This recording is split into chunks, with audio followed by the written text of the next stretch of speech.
Welcome back to the channel. We thought we'd just do a quick video today just to show you one of the upgrades we've actually done in our test car, and point out a couple of things that are kind of a little bit important if you are going to fit the intercooler and just for general maintenance and everything else. So basically this is the factory intercooler. It's not a bad thing, but it is quite small, and it's just a packaging thing that came about, and that's pretty much capable of handling everything you want with a standard engine, but the intake temperature does get up. Once you get much above 55 to 60, the engine starts taking timing out and putting fuel in. Even with the Motec, that's what we have to do to keep the engines alive. Once you get past that 60-degree mark, the capacity or the prevalence for knock is greatly increases. So we want to try and keep it cool.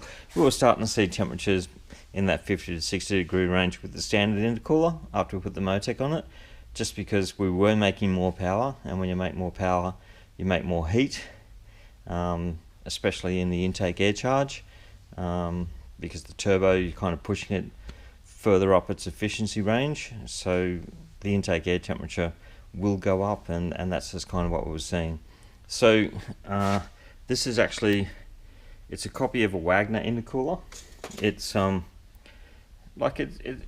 it's quite a good thing. It's just like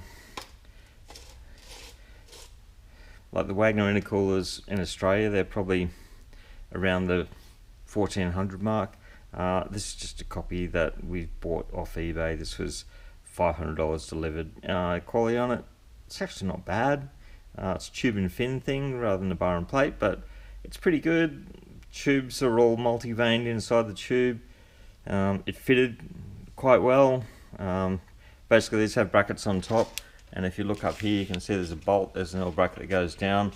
That bolt hole there that it bolts through used to hold this cable retainer here, so we had to drill another hole in the top of the bar reo to take that, just to hold the cables out of the way when you push the bar back up.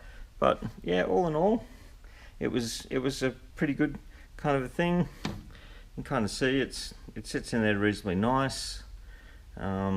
What you do find though is there used to be a much bigger gap between the top of the intercooler here and the bar reo. Now that gap's not really there, so it doesn't let air from the bottom get through the top quite as easy, but it's not a bad thing. Cost wise, really well, fits, quality's really good. Can't really fault it that much. The other thing you can probably see is we've put an intercooler sprayer system, a spray bar system into it. It's a mod we do a lot with the Motec. The Motec adapter harnesses all come wired for it. It uses evaporative cooling. It's incredibly effective. You can go to the Mighty Mods website, like Mighty Mod Australia, their website. They've done tests on them. You can see a further reduction in your intake air temperature, and what we're trying to do when we decrease that intake air temperature, it actually increases the density of the air, and because we increase the density of the air, we can actually burn more fuel, and if we can burn more fuel, we make more power. So it does have an effect. These kits are really good. We'll demo it a little bit later, but basically they use 450 milliliters to 500 milliliters of water per minute, so just under half a litre a minute. The Megane factory washer bottles are 5 litre washer bottles, so we choose that as our water supply source. So you could run these things flat out for 10 minutes, but you won't get maximum effect. You're better off to pulse them on and off. So within the Motec we can pulse it for 3 seconds on, then turn it off for 6, then pulse it on for 3. The reason we've got it mounted here at the moment is to try and get maximum mist effect, and the airflow that might flow up behind this reo to the top, we want to try and mist something up into that, just to help with the radiator cooling and everything else as well, because everyone complains that after they've put these aftermarket intercoolers on, the cars run hotter. A lot of that, I think, or I believe, is just because it's a really common misconception that everyone puts the aftermarket intercooler on, and then we have these air fins that Renault installed from new, and they're designed to capture all the air that comes in from that lower bar opening and keep it in there and push it through the intercooler, the air condenser and the radiator. Everyone seems to delete those because they reckon they won't fit. It's really worth your while to take the time to modify them a bit. You do have to trim them to clear this. The other thing you'll find is that when you pull them off, all the rubber seals will be really perished and they're almost like jelly. So we went to a bit of trouble to try and just pop rivet some extra rubber seals on there, because we want all the air that we capture through the lower bar opening to go in through all these components. Which kind of brings us to the next point about mainly making this video. Everyone deletes all these shrouds and everything else, but no one really understands what their purpose is or what the process is. So basically, when they've designed the Megane, they've designed it to capture all this air. So it captures it through this lower grill and the upper grill. It doesn't matter whether you've got a Mark 1 or a Mark 2, it's all the same. It captures all the same kind of air, but we don't want any of it to spill around, because air's quite lazy. It'll take the easiest path to get out. So we want to funnel it, all of it, through our radiators, our intercoolers, to get rid of as much air as we can. The other thing that the factory system does, and most manufacturers do this as well, we have smaller openings that come to a larger surface area of coolers. And the reason they do that is you have a small opening coming in, the air's coming in quite fast, especially if you are driving 100 k's or plus. Even at 60 k's, the air's coming in fast. It then goes to a much bigger area, which slows the airflow down, so the air spends more time in contact with the intercooler or the air condenser or the radiator, and that additional time that it spends in contact helps get rid of heat out of the radiator and everything. Everything will run cooler if you retain all these factory shrouds, because it's just like, it's aerodynamics. We're trying to capture all the air, not let any escape, but we're actually trying to slow it down as it passes over the coolers. So we see lots of these things where they'll cut additional holes in the top of the front bar, and the only way that can work is if they don't have these shields, because otherwise the air just wouldn't even go through the radiator. So I think you'll find you'll actually get a better result if you retain all of that. The other thing I just want to show you is this is an early RS250, so it does have the cooler for the ECU that is talked about a lot. Later cars didn't have it.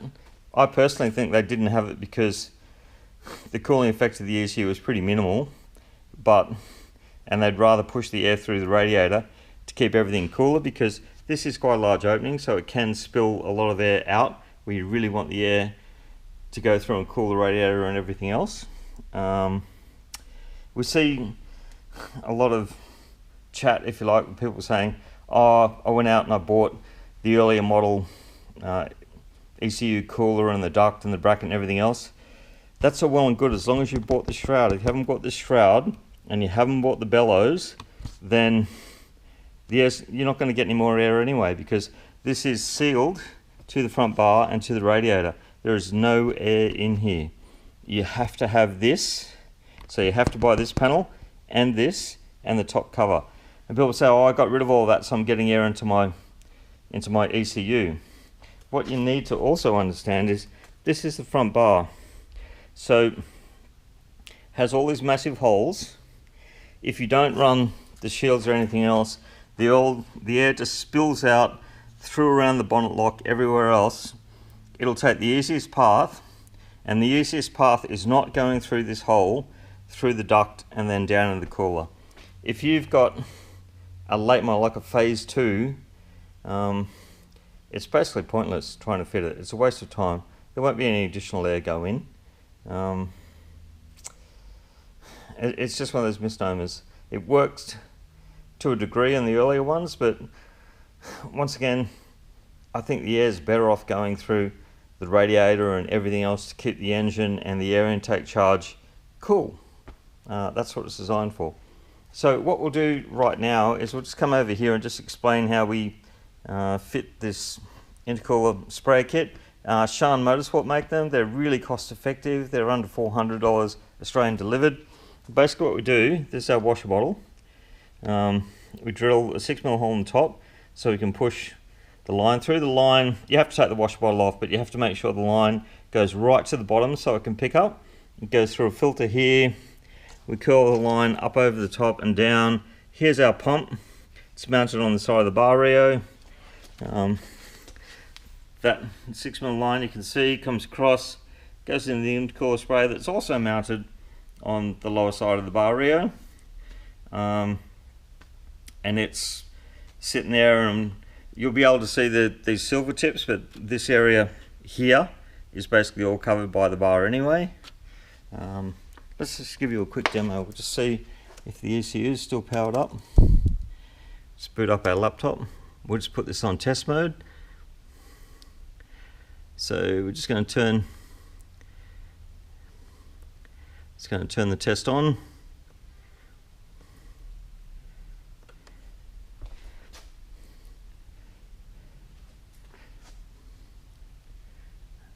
Oh, sorry, we've just powered off. Just bear with me for a sec. I'm just going to go and push the key card back in.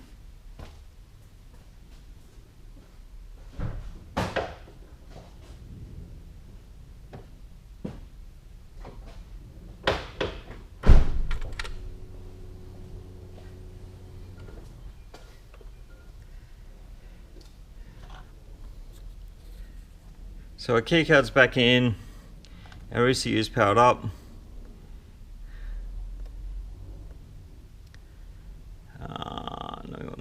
No, we don't actually want this on test, sorry, we're just in the wrong page.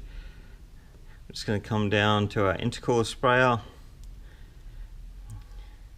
which we have here. That's our intercooler sprayer section, and we're just going to turn this on.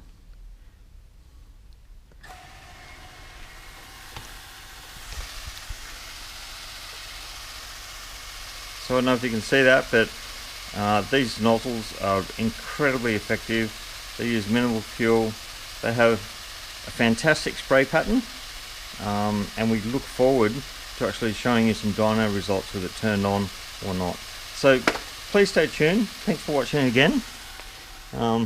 Just going to turn this off now.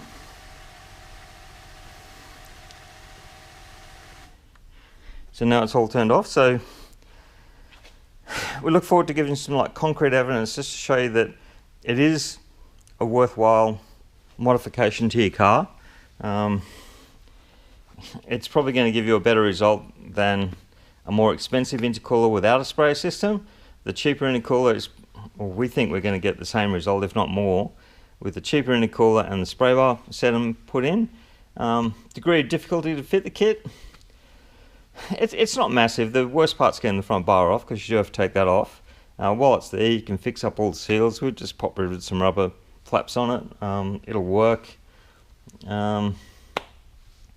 It's probably going to take you half a day to get the front bar off, bolt the intercooler kit on, modify your flaps, put the whole thing back in, put the spray bar kit in, and the whole thing. I think it's definitely a worthwhile modification. So stay tuned. We'll have another video coming up, hopefully in the not too distant future, but we do have the Bathurst 6 Hour coming up that we're heavily involved with. That will actually show you some dyno results with this. But once again, thanks for watching. We'll have a link to our email address and a WhatsApp thing if you want to reach out and get some more information on it. But look forward to seeing you next time. Thank you.